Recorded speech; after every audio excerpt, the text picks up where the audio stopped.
Assalamualaikum warahmatullahi wabarakatuh. Apa kabar pemirsa? Senang sekali saya Vinka Andi dapat kembali menemani Anda di Bincang iNews. Dan kali ini selama 30 menit kami akan menemani Anda dengan tema kerusakan terumbu karang mengganggu pariwisata. Nah, dan di studio sudah ada narasumber kami yaitu Ketua DPD Geomaritim NTB, Bapak Baihaki Purnawan. Bapak, kami persilakan untuk melepas masker. Ya. Gimana kabarnya Pak? Sehat? Alhamdulillah sehat. Ya Pak, ini kan kita berbicara terkait dengan kerusakan terumbu karang yang mengganggu pariwisata. Nah, secara garis besar seperti apa sebenarnya kondisi terumbu karang kita yang ada di Provinsi Nusa Tenggara Barat ini? Terima kasih atas undangan di iNews pada kesempatan ini, dan kami sebelumnya mengucapkan selamat Hari Laut Sedunia pada tanggal 8 kemarin. Baik. Jadi terumbu karang yang ada di Nusa Tenggara Barat mulai dari ujung Pulau Lombok sampai ke Bima, jadi masih sangat bagus. Namun di beberapa tempat memang harus ada pengawasan, ada pendampingan yang dilakukan oleh Polairut dan ataupun mungkin organisasi-organisasi atau komunitas-komunitas yang peduli terhadap terumbu karang tersebut. Dan mudah-mudahan ada teman-teman yang pencinta dalam terumbu karang maupun komunitas-komunitas yang ada di laut ini, mudah-mudahan terus mensosialisasikan terhadap masyarakat nelayan dalam penggangguan pengebuman yang sangat merusak terumbu karang yang begitu indah, begitu bagusnya di beberapa tempat, terutama saya dapat informasi di daerah Sumbawa, di daerah Kepulauan Moyo. Dan kami pernah berkunjung ke daerah tersebut. Saya ngelihat secara langsung terumbu karang yang ada di daerah Kabupaten Sumbawa dan di Kepulauan Moyo itu sangat indah. Begitu pula yang ada di Terawangan. Nah, mudah-mudahan dengan sinerginya, dengan akan diadakannya pariwisata untuk mengangkat wisata laut di Nusa Tenggara Barat, mudah-mudahan semua bisa terjaga, terkonsentrasi dengan mengenai keamanan, keselamatan daripada biota-biota yang ada di laut dan komunitas-komunitas berbagai makhluk hidup yang ada di laut. Mungkin itu sedikit jadi gambaran kita. Ya. Dan sejauh ini seperti apa sebenarnya peran masyarakat itu sendiri yang ada di lokasi dekat dengan laut, dekat dengan pantai dalam menyadarkan ataupun pentingnya terumbu karang ini?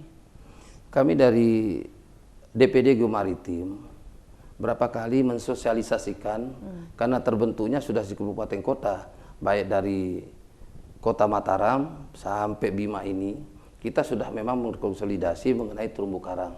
Jadi mari kita sama-sama untuk terutama masyarakat nelayan yang sangat dekat bermasyarakatnya di lingkungannya, itu pun kami sudah menyampaikan bahwa jangan sampai melakukan tindakan pengebuman dan hal-hal yang sangat merusak terumbu karang dan biota-biota laut yang terganggu, terutama pembuangan sampah yang ada di sekitar lingkungan pantai, dan inilah akan terjadi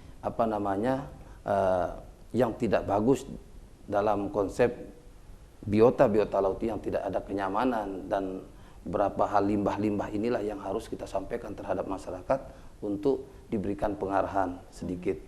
Berarti sosialisasi yang dilakukan ke masyarakat itu terus ada Pak ya, setiap saat? Ada. Kami dari DPD Geomaritim yang 10 kabupaten kota ini sudah menyampaikan dan sudah kita mensosialisasikan.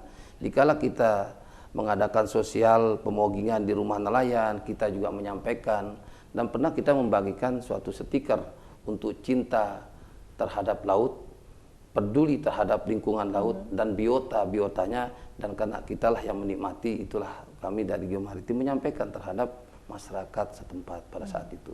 Kalau kita lihat kondisi terumbu karang kita di Provinsi Nusa Tenggara Barat ini, ada tidak Pak titik-titik tertentu yang memang kerusakannya itu bisa dikatakan parah ataupun menuju ke parah begitu? Kalau kami melihat dengan teman-teman yang sudah melakukan konservasi, melakukan langsung turun menyelam. Ada memang daerah tertentu yang sangat rusak, terutama di daerah Kabupaten Sumbawa, ada di daerah Pulau Moyo. Memang di situ banyak pada tahun 2019, 2020 itu pengebuman yang memang sangat tidak terkoordinir, tidak terpantau oleh pengawasan tersebut.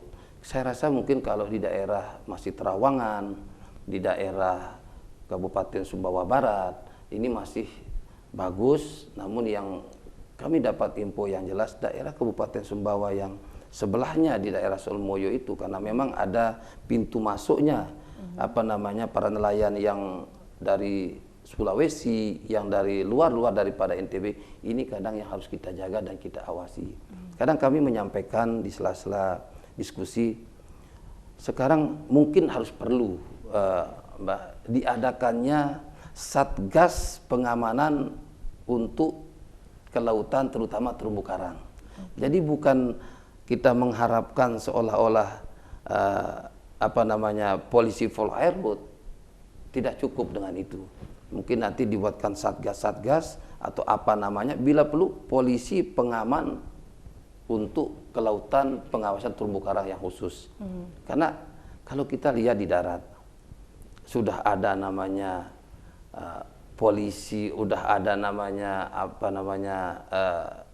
polisi kehutanan. Kenapa tidak ada polisi kelautan? Ada pol airut kita, namun ini harus ditambah untuk menjaga lingkungan yang ada di dalam laut tersebut. Baik. Mungkin itu. Nanti kita lanjutkan lagi perbincangan kita pemirsa setelah yang satu ini.